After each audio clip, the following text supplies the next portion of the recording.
Good morning, friends. So, let us begin from where we have left yesterday.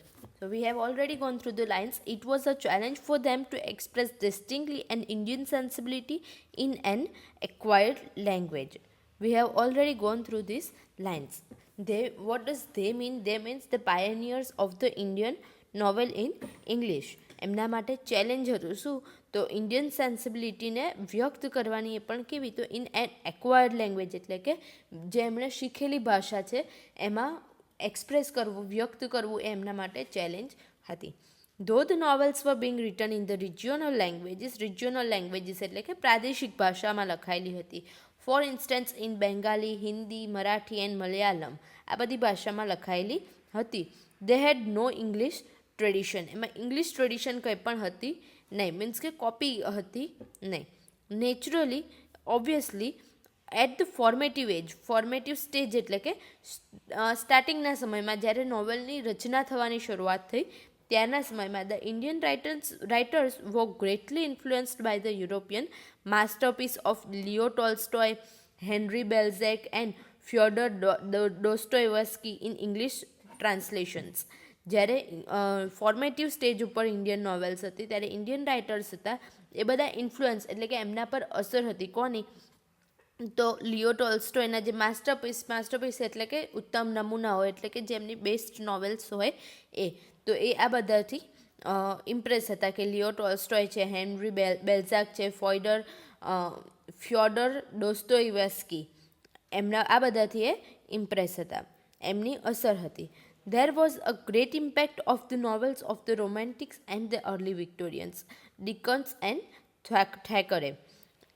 Great impact of the novels, આ બધાની novels હતી એમની પણ સારી એવી અસર હતી આપણા ઇન્ડિયન રાઇટર્સ પર. કોને? તો રોમેન્ટિક્સ હતા, એટલે કે રોમેન્ટિક્સ એજમાં જે થઈ ગયા એ, પછી અર્લી વિક્ટોરિયન્સ, ડિકન્સ એન્ડ થેકરે, રાઈટ, આ બધાની એમના પર ઇફેક્ટ હતી, અસર હતી. Yet they were not the blind imitators of the western models, કે અસર હતી, રાઈટ, પણ એ બ્લાઇન્ડ ઇમિટેટર્સ નહોતા, એટલે કે આંધળું અનુકરણ કરતા ન હતા, કે જે લોકોએ લખી છે પોતાની લેંગ્વેજમાં લખી દેવું અનુકરણ કરતા ન હતા. ઓન ધ અધર હેન્ડ, બીજી બાજુ, they tried to establish their own tradition of novel writing in accordance with the age-old Indian tradition of storytelling. બીજી બાજુ એમણે શું કર્યું? એસ્ટાબ્લિશ કરવું એટલે કે સ્થાપના કરવાનો પ્રયત્ન કર્યો, શરૂ કરવાનો પ્રયત્ન કર્યો. There on tradition of novel writing, novel લખવાની પોતાની જે એક અલગ પરંપરા કે અલગ રીતનું એમણે શરૂ કરી. શેની સાથે? તો in accordance with the age old Indian tradition of story telling, કે વર્ષોથી ચાલી આવતી જે સ્ટોરી ટેલિંગની પરંપરા છે, બરાબર, કે નોવેલ હોય પણ એમાં એક સ્ટોરી હોય, રાઈટ, તો એ જે વર્ષોથી ચાલી આવતી હતી એમાં એમણે પ્રયત્ન કર્યો નોવેલ્સ લખવાનો. Bankimchandra ચેટર્જી's only novel in English, Rajmohan Swaif laid down the foundation for the first generation novelists to record the rich heritage and social transformation in India. Bankimchandra ચેટર્જીની એક જ નોવેલ, એટલે મીન્સ કે જે એમણે ફર્સ્ટ લખી હતી એ જ નોવેલ ઇંગ્લિશમાં, હા, નામ શું છે એનું? તો રાજમોહન્સ વાઇફ. એ એક જ નોવેલ એવી હતી કે જેણે લેડ ડાઉન ધ ફાઉન્ડેશન એટલે કે પાયા નાખ્યા છે એના, તો laid down the foundation for the first generation novelist. First generation novelist એટલે કે નોવેલ જે લખતા હતા એમની ફર્સ્ટ જનરેશન, એટલે કે જેમણે સ્ટાર્ટ કરી હતી novels, pioneers, we can say the pioneers. To record the rich heritage, કે જેમાં એમણે શું કહેવાય, આપણો જે વારસો છે, ભારતીય વારસો છે એ પણ એમણે અંદર ઇન્ક્લુડ કર્યો. And social transformation in India, કે સામાજિક બદલાવ છે એ પણ એમણે અંદર નાખવાનો પ્રયત્ન કર્યો. Both the male and the female novelist who emphasize the personal and private experiences followed them. બંને નોવેલિસ્ટ કોઈ પણ હોઈ શકે, મેલ પણ હોઈ શકે, ફિમેલ પણ હોઈ શકે, તો બંનેએ શું પ્રયત્ન કર્યા? તો બંકિમચંદ્રને ફોલો કરવાનો પ્રયત્ન કર્યો, કે જે પોતાના પર્સનલ અને પ્રાઇવેટ એક્સપિરિયન્સ પર લખવાનો પ્રયત્ન કરતા હતા, કે જેના પર એ વધારે ભાર મૂકતા હતા. The early novels were therefore sketchy, domestic and aloof from the political happenings. Early novels એટલે કે જે સ્ટાર્ટિંગમાં નોવેલ્સ લખાઈ એ કેવી હતી? સ્કેચી, મીન્સ કે અપૂર્ણ, એટલે બધી નોવેલ્સ પૂર્ણ થયેલી હોય એવું જરૂરી નહોતું એ વખતે. એટલે મીન્સ કે હતું, પણ એ લોકો અમુક કેવી હતી તો અપૂર્ણ નોવેલ મૂકીને રહેવા દેતા હતા. કારણ કે નોવેલ આપણે જો કે પિરિયોડિકલ્સ હોય છે, એક નોવેલ તો ભાઈ અમુક અલગ અલગ પાર્ટમાં ડિવાઈડ થઈને પછી આવતી હોય છે, રાઈટ. એને લખી એક જ નોવેલ હોય, પણ શું હોય તો એને પાર્ટમાં પબ્લિશ થતી હોય, કે વીકલી પબ્લિશ થતી હોય, પછી ફોર્ટલી પબ્લિશ થતી હોય, મંથલી પબ્લિશ થતી હોય. તો એ જે પાર્ટમાં પબ્લિશ થાય તો એમાં અમુક વખતે સક્સેસ મળે, અમુક વખતે ના મળે. તો જ્યારે ના મળે તો એ પછી અપૂર્ણ રાખવામાં આવે. તો દેર વોઝ સ્કેચી, ડોમેસ્ટિક એટલે કે ઘરેલું જે કહેવાય એ બધી લખેલી હતી. મીન્સ કે જનરલ રીડર્સ પણ એને રીડ કરી શકે. And aloof from the political happenings. Aloof એટલે કે બહુ દૂર હતી, પોલિટિકલ જે વસ્તુ હતી એનાથી એકદમ અલગ હતી, કે ભાઈ બધું અંદર આખો દિવસ પોલિટિક્સનું બધું નાખેલું હતું નહીં. થીમ્સ ને બધું પોલિટિકલ બહુ ઓછું હતું. The early novelist depicted rural and domestic life, filled with superstitions and religious whims, with an equal emphasis on morals and social ills. જે નોવેલિસ્ટ હતા, સ્ટાર્ટિંગના નોવેલિસ્ટ હતા, એમણે શું ડેપિક્ટ કર્યું છે તો રૂરલ અને ડોમેસ્ટિક લાઈફ, કે ગ્રામ્ય જીવનની અને ઘરેલું જે જિંદગી હતી, right, the real India, the life of real India, એ એમણે અંદર નોવેલમાં ઇન્ક્લુડ કરી છે. કે જે શેનાથી ભરેલી હતી તો filled with superstitions and religious whims. Superstitions એટલે કે અંધશ્રદ્ધા, રાઈટ. પહેલાં ઘણી બધી અંધશ્રદ્ધા હતી અને એને લીધે રિવાજો પણ ઘણા બધા હતા, તો એ અંદર ઇન્ક્લુડ કરવાનો પ્રયત્ન કર્યો છે. અને રિલિજિયસ સ્વિમ્સ એટલે કે એક લહેર, કે જે ભાઈ આપણે પ્રાદેશિક અંદર લહેર, કે તમે કાંથાપુરા જોશો તો કાંથાપુરામાં એક વિલેજનું વર્ણન કરેલું છે, બરાબર છે. તો એ વિલેજમાં કેવા લોકો હતા એ લોકોનું, કારણ કે દરેક વિલેજના પોતાના રૂલ્સ હોય છે, રાઈટ, કે પોતાના સરપંચ હોય, એ લોકો જે નિર્ણય કરે એ લોકોનું જે બધું ચાલતું હોય છે. તો એ રૂલ્સ પ્રમાણે, એ રેગ્યુલેશન્સ પ્રમાણે એ ગામ આખું ચાલતું હોય. તો એ બધું અંદર ઇન્ક્લુડ કરવાનો પ્રયત્ન કર્યો. વિથ એન ઇક્વલ એમ્ફેસાઇઝ, ખાલી એટલું જ નહીં કે ચલો ગ્રામ્ય જીવનનું લખ્યું, ડોમેસ્ટિક લાઈફ લખ્યું, સુપરસ્ટિશન્સનું લખ્યું, રિલિજિયસ સ્વિમ્સનું લખ્યું, એટલું નહીં. વિથ એન ઇક્વલ એમ્ફેસાઇઝ, એટલો જ ભાર શેના પર મૂક્યો તો ઓન મોરલ્સ એન્ડ સોશિયલ ઇલ્સ, કે નૈતિકતા જે છે એના પર પણ એટલો ભાર મૂક્યો, અને સોશિયલ ઇલ્સ એટલે કે સામાજિક જે દુર્ગુણો છે એના પર પણ એમણે એટલો જ ભાર મૂક્યો. In spite of their creative efforts were very poor. આના સિવાય એમના જે ક્રિએટિવ એફર્ટ્સ છે એ કેવા હતા? પુઅર હતા, એટલે કે બરાબર હતા નહીં, સારા હતા નહીં, સક્સેસફુલ ન હતા. The deeper issues of national as well as human life do not enter into their novels. કે deeper issues જે હતા, ઊંડા જે કારણો કહી શકાય કે ભાઈ કેવા, તો ભાઈ national as well as human life, કે રાષ્ટ્રીય જે કારણો તો ના કહેવાય, પણ શું કહેવાય એને, ઇશ્યુઝ એટલે કે પ્રોબ્લેમ્સ, મુશ્કેલી, રાઈટ. તો રાષ્ટ્રીયના જે પ્રોબ્લેમ હતા, માણસના જીવનમાં જે બધા પ્રોબ્લેમ હતા, એ એમની લાઈફમાં એન્ટર થતા ન હતા. લાઈફ ઇન ધ સેન્સ કે એમના નોવેલમાં. The women writer wrote about nubile romances and marital maladjustment. Women writer હતા, રાઈટ, એ શું લખતા હતા તો ભાઈ એમનું ન્યુબલ રોમેન્સીસ એટલે કે જે સ્ટાર્ટિંગનું જે એમનું મજા હોય એ, અને મેરિટલ મેલ એડજસ્ટમેન્ટ એટલે કે મેરેજ થયા પછી જે એમને એડજસ્ટ કરવાનો હતો, કમલાદાસની નોવેલમાં તમને ખાસ જોવા મળશે, right. And their male counterparts what about socio political issue. અને મેલ શું લખતા હતા તો સામાજિક અને રાજકીય ઇશ્યુઝ પર એ લોકો મોસ્ટલી લખતા હતા. There is no comparison between the British women novelist and our Indian English women novelist. બરાબર, જે અત્યારની આપણી ઇન્ડિયન નોવેલિસ્ટ હતા, સ્ત્રીની વાત કરેલી છે, રાઈટ, વિમેન નોવેલિસ્ટ અને બ્રિટિશ વિમેન નોવેલિસ્ટ, એની વચ્ચે કોઈ કમ્પેરિઝન છે નહીં. કેમ તો however their world was different from the socio-ethical world of the British novels. બંનેનું આખું દ્રષ્ટિકોણ અલગ હતું, બંનેનું આખું જીવન જુદું હતું, બંનેનું આખું સમાજ આખો અલગ હતો, રાઈટ. એટલે બે વચ્ચે કોઈ કમ્પેરિઝન કરી શકાય નહીં. The early novelists in India imitated the Western novel in respect of plot construction, characterization and narrative techniques. Early novelist એટલે કે સ્ટાર્ટિંગના જે નોવેલિસ્ટ હતા ઇન્ડિયાના, એમણે શું કર્યું તો ઇમિટેટેડ ધ વેસ્ટર્ન નોવેલની નકલ કરી. શેમાં? તો પ્લોટ કન્સ્ટ્રક્શનમાં, કેરેક્ટરાઇઝેશનમાં અને નેરેટિવ ટેકનિક્સ, આ બધામાં એમણે વેસ્ટર્ન નોવેલ્સની કોપી કરી હતી. In spite of this, the Indian novel in English has definitely taken many steps forward after the First World War. પ્રથમ વિશ્વયુદ્ધ પછી ઇન્ડિયન નોવેલ છે કે જે ઇંગ્લિશમાં લખવામાં આવેલી હતી એને ઘણા સ્ટેપ્સ ફોરવર્ડ એટલે કે આગળ વધી હતી. The First World War stimulated the nationalist spirit among the Indians, કે જે પહેલું વિશ્વયુદ્ધ હતું એનાથી જે ઇન્ડિયાની નેશનલિસ્ટ એટલે કે ઇન્ડિયન્સ જે હતા એમની જે રાષ્ટ્ર પ્રત્યેની ભાવના હતી એમને જાગૃત કરી, આગળ વધારી, ઉત્સાહ પૂરો પાડ્યો.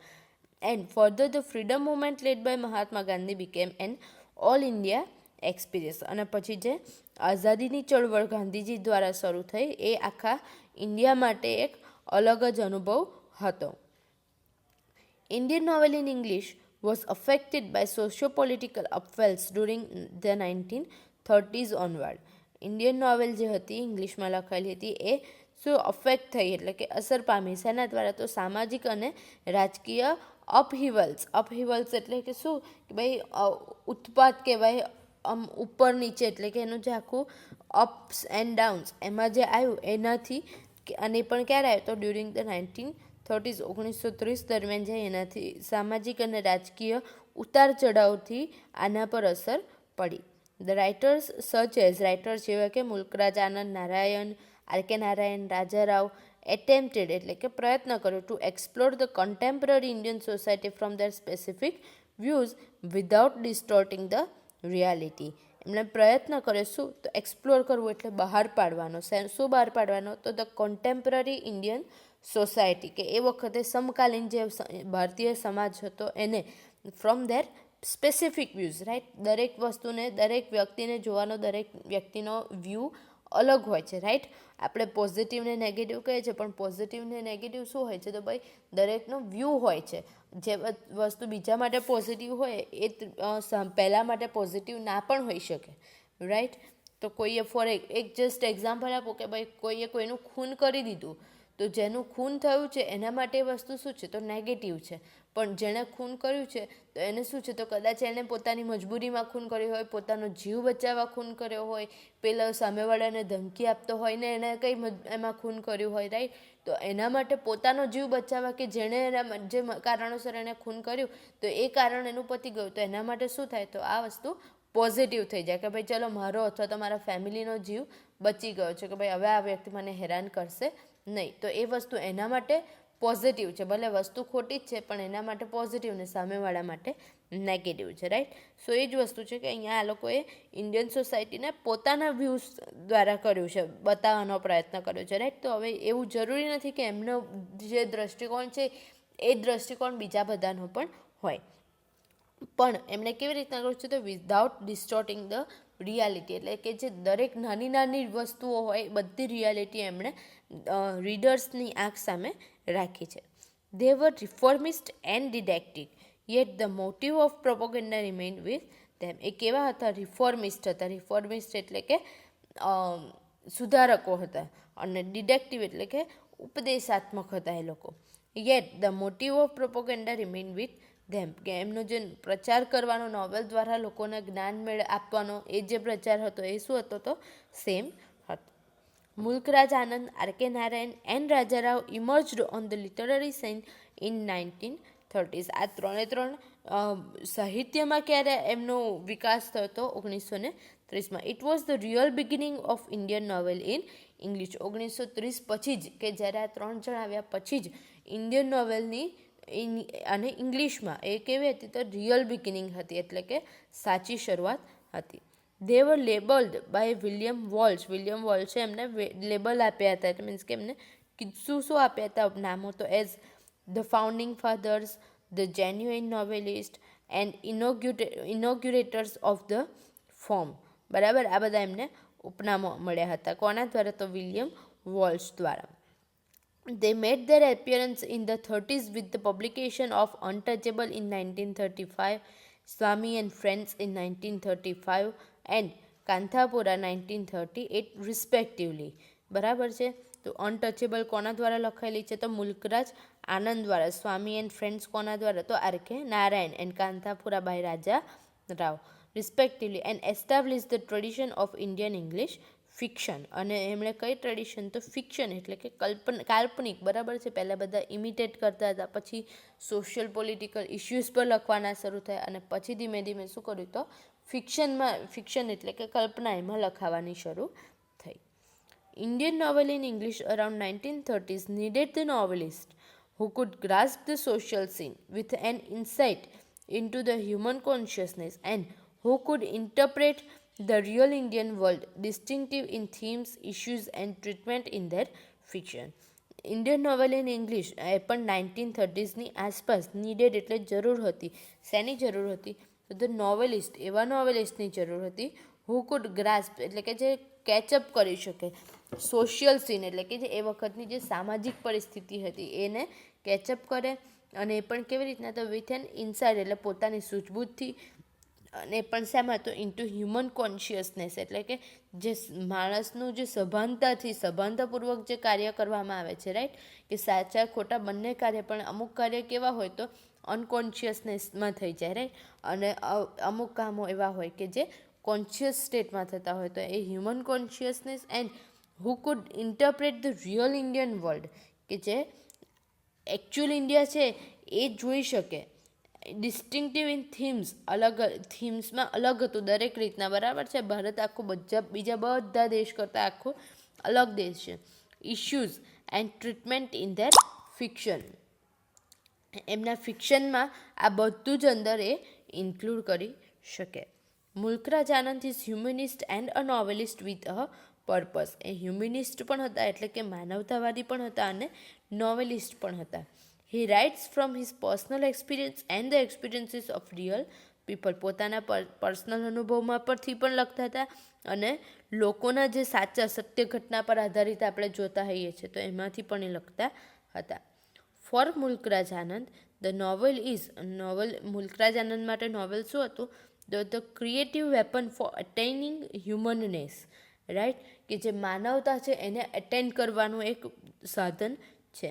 It is the weapon of હ્યુમનિઝમ, માનવતાવાદ છે એને અટેન્ડ કરવાનું એક શસ્ત્ર છે. હી rights basically about the lower class of life. આ ખાસ યાદ રાખજો, મુલ્કરાજ આનંદ એની થીમ મોસ્ટલી તો શું હતું? તો એ લોઅર ક્લાસ માટે લખતા હતા. Widely read novelist Anand is influenced by Charles Dickens, H.G. Wells and Tolstoy in both form and characterization.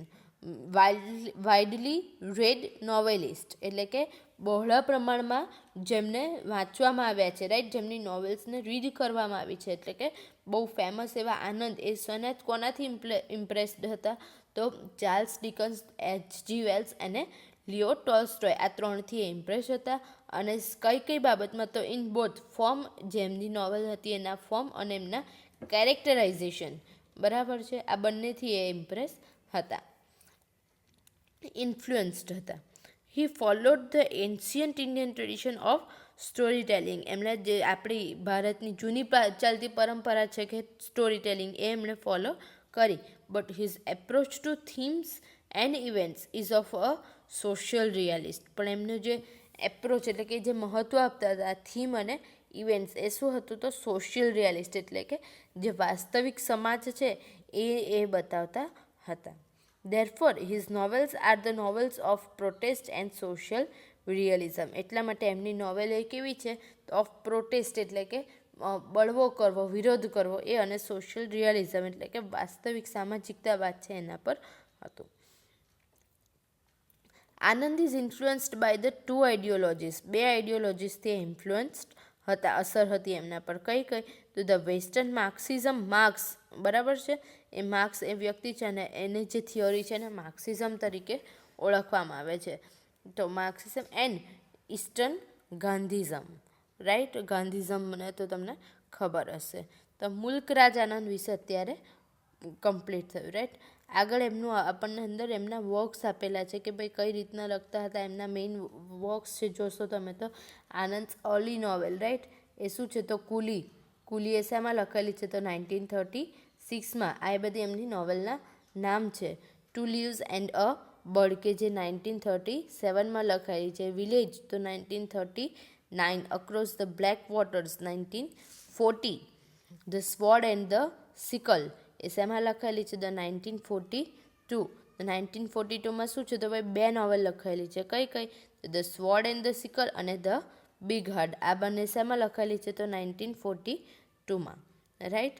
તો justify this point as Anand has brought in them the lower class downtrodden people such as the scavengers and the coolies, the leather workers and the untouchables who form the bulk of Indian society. Right. તો મુલ્કરાજ આનંદ જે હતા એમની નોવેલમાં આપણને mostly શું જોવા મળતું હતું? તો લોઅર ક્લાસના જે અનટચેબલ્સ પહેલાં બરાબર છે, અત્યારે તો હવે એવું નથી, પણ પહેલાં અછૂત હતું કે અમુક કાસ્ટના લોકો હોય તો એમને ટચ નહોતા કરતા, ઉપરના વર્ગના જે હોય એ લોકો ટચ નહોતા કરતા. તો આ બધા જે રૂઢિચુસ્ત પરંપરા હતી એની થીમ ઉપર એ લોકો મુલ્કરાજ આનંદે પોતાનું લખેલું છે કે જે કોણ હતા? તો who form the bulk of Indian society. Indian જે ભારત હતું એમાં એ મોટા પ્રમાણમાં આવા લોકો હતા અને એમના પર એમણે પોતાની નોવેલ મોસ્ટલી લખેલી છે.